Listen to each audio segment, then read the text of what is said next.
Let's see, Roy graciously allowed me a little blank time for announcements. I don't know if you guys noticed, but there's a movie that opened today at the Mayan Theater downtown called Cabrini. It's about Saint Frances Cabrini, a woman who worked with the very poor Italian immigrants in New York City, which happens to be my hometown. So if you get a chance, go and see it. It is a great movie. My wife and I saw that today. Amen.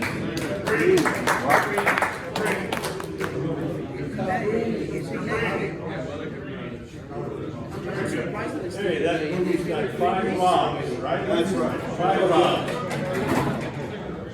Okay, we've got a few announcements.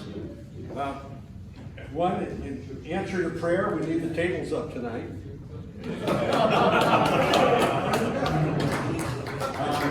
We do have some people here for the first time, and I wonder if you have brought a guest, if you would introduce them, or if you just came on your own, if you would stand up and introduce yourself. And we hope that tonight was enjoyable, and we'll see you again next month when the bishop will be our speaker. I have Joe Maroney with me first time tonight.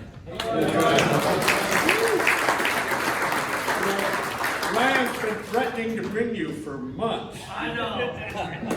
You got me here tonight. Okay. Glad I showed up. Doug. I introduce Rick Toto.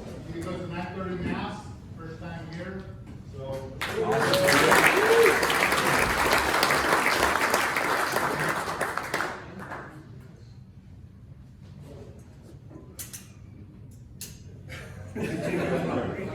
Jake over. Woo! Hey, welcome. Who else is here for the first time? Here we go. We have two people. I'm Doug Blanchard. I'm here for the first time. So. Ben Finney here with Doug. They come as a family. Yes. Nick. Nick Libby here for the first time.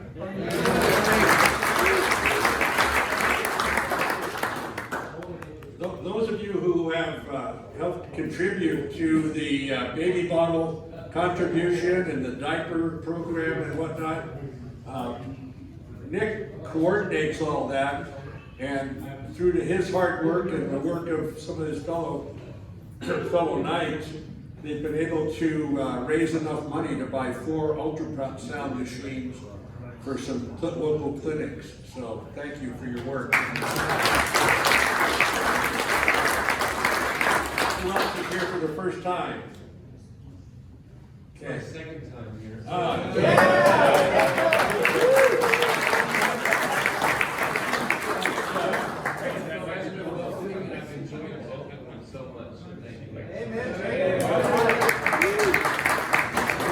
Those of you that don't know, that's Joseph Hole's little boy.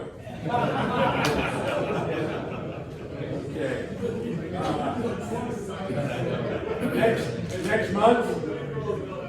Next month, our primary speaker will be Bishop Barber. And Which one's the bishop?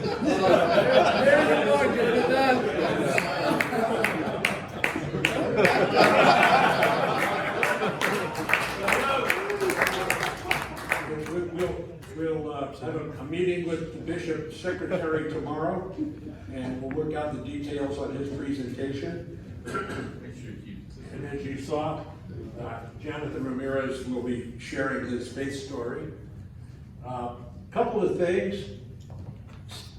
Pastor Steve mentioned a lot of passages in the Bible.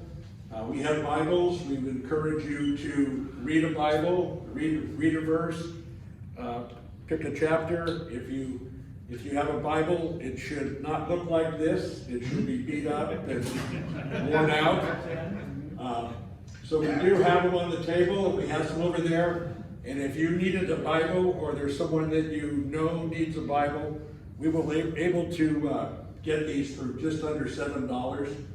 If you want one, you can make a donation of $7. And if that's a little steep right now, just take the Bible. We'd rather you had the Bible then we had the $7. So those are over there and available. We also have books. Please, when you're here, look through the book library. There's some great books. They're easy to read.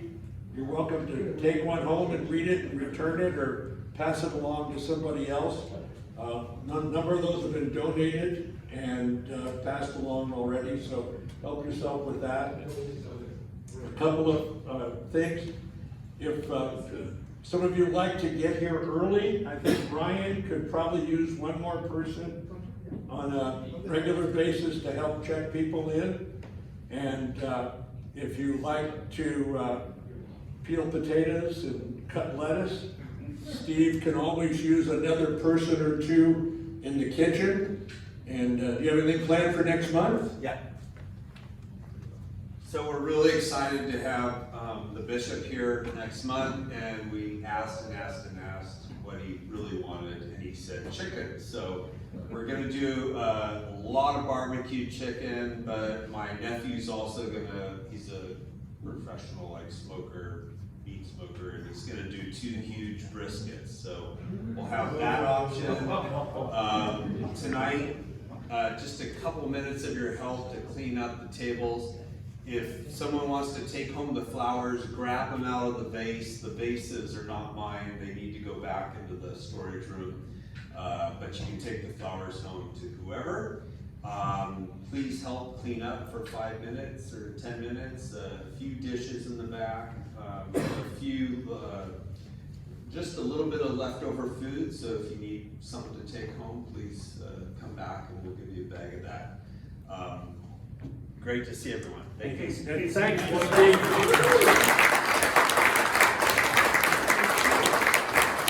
Steve spends about 3 days preparing for this shopping, numerous trips to Costco and Lucky's, and then he was here, he called me today at noon, and I said, oh, where are you? He said, well, I'm up at the hall. So Steve and his crew do A lot of great helpers too. That's right. Hey Roy, what are you going to do with the tablecloth and the vases if we're not taking the vases? Where do you want The to? tablecloths get recycled, the vases you can just put on a table. Yeah. Okay? Use the mic. Let's give another round for Steve and Roy and all the helpers.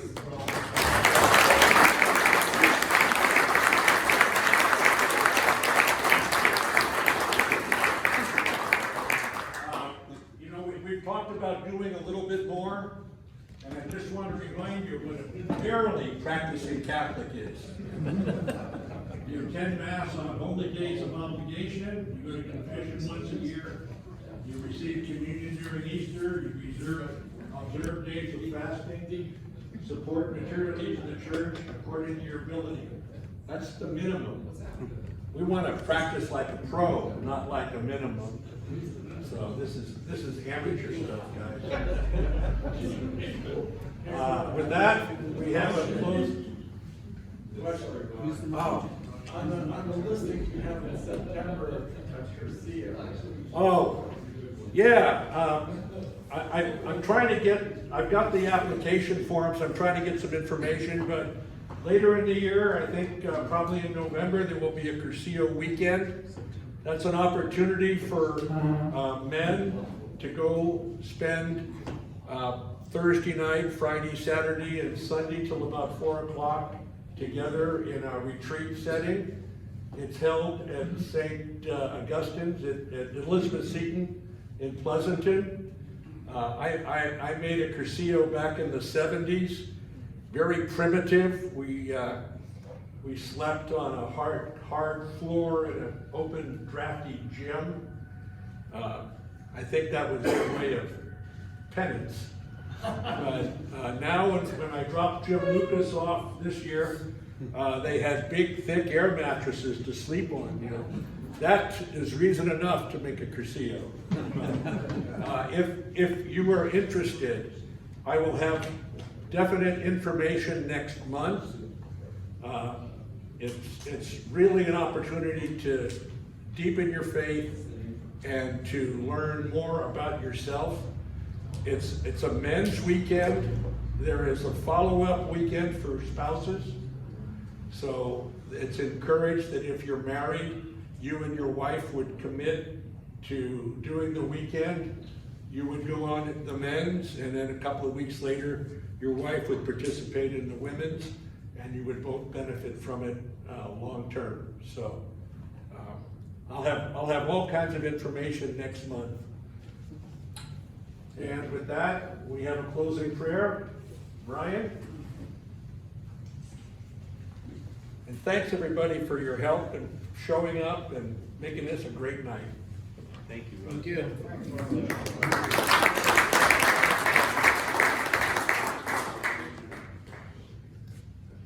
the name of the Father, and the Son, and the Holy Spirit. Lord, I know I am a sinner. Please forgive me for my transgressions, and please guide me to become more like you. Please help me to watch my words and actions, and guard me against future mistakes and errors. Amen. Okay, Gary has one quick statement. See, I'm sorry, Bob. No. Go ahead, Gary. Gary has something quick to bring up. A couple weeks ago, I was on the bluff overlooking the ocean with my granddaughter, and we looked up in the sky, and we saw this. It's the sun is here, and there's a ring around, all the way around the circumference, and there's a bird flying, like I think it was a dove. But anyway, I have never seen anything like this thing, and I thought I'd like to share it with you. I know it's not imaginary, but it must be. All right, Bob, you're excused. Thank you.